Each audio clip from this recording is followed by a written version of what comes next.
ton jardin. Bienvenue à l'Académie 3 tonnes. Nous allons explorer ensemble dans cet enseignement l'univers et la matière. Dans cette partie, nous allons voir comment la matière autour de nous s'est créée. Au cours de la toute première explosion, le Big Bang a expulsé ces petites quantités d'énergie sous des formes très différentes.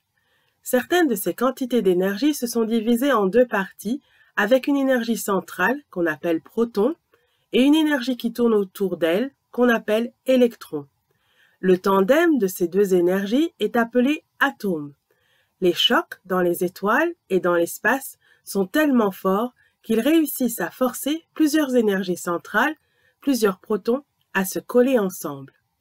Certains atomes peuvent ainsi contenir jusqu'à 118 protons et 118 électrons. L'atome le plus répandu reste celui avec un seul proton, l'hydrogène, mais toutes ces différentes sortes d'atomes sont disponibles dans l'univers. Les énergies centrales, les protons, et leurs énergies tournantes respectives, les électrons, restent attirés les unes aux autres par une force invisible qui les maintient ensemble.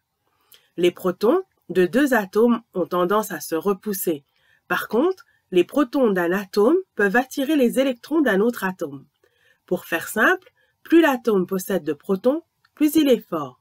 C'est par le jeu d'attraction et de répulsion de ces forces dites électromagnétiques que l'on observe avec les aimants que les atomes peuvent s'attirer les uns les autres et rester collés ensemble par grappes comme les œufs de poisson.